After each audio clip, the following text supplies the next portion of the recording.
malalang trapiko ang problema sa mga pangunahing lansangan sa Metro Manila. Sa pagsusuri kasi ng GMA News Research, lumalabas na marami rin sa mga lansangan takaw aksidente.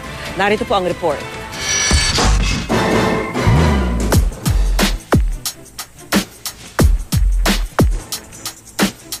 Matrapik na nga sa mga pangunahing lansangan ng Metro Manila. Problema pa kapag may aksidente. Gamit ang datos ng MMDA, pinag-aralan ng GMA News Research ang mga aksidente sa mga pangunahing daan sa Metro Manila noong 2012. Mahigit 100,000 sasakyan ang dumadaan araw-araw sa Quezon Avenue, Commonwealth Avenue, Marcos Highway, Ross Boulevard, EDSA at C5. Base sa accident rate o kwenta ng bilang ng mga aksidente kasama ang dami ng sasakyan at haba ng daan.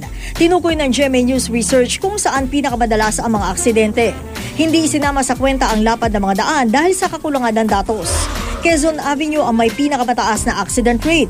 Sumusunod ang Commonwealth Avenue na minsan ang binansagang killer highway. Ang EDSA, kahit dinadaanan ng pinakamaraming motorista araw-araw, ika-5 lang sa listahan ng accident rate.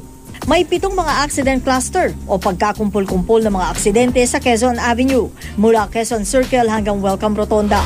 Maituturing ng mga major intersection ang mga lugar na ito. Doon yung heavy traffic, doon yung may different types of vehicles, diba, of different characteristics. Pinakamarami ang banggaan sa intersection ng Araneta Avenue, halos 100 noong 2012. Talagang prone to road crash. Paglaki ng incidents ng road crash yung intersection na yun.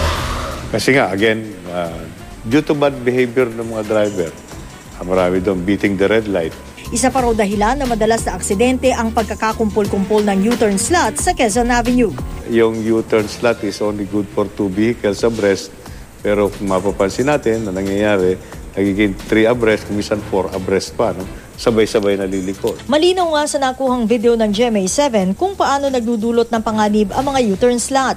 Pag may U-turns ka, you are increasing conflicting movements.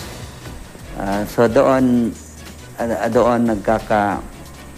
problema. Tugon ng MMDA, may mga programa na sila para gawing mas ligtas ang Quezon Avenue. Meron kaming program doon na lalagyan namin ng signals yung mga sunod-sunod na intersection doon. Upgrade namin yung sa may Quezon Avenue Araneta, tapos susunod doon yung Roosevelt, susunod doon yung West Avenue. Sherian Torres, GMA News.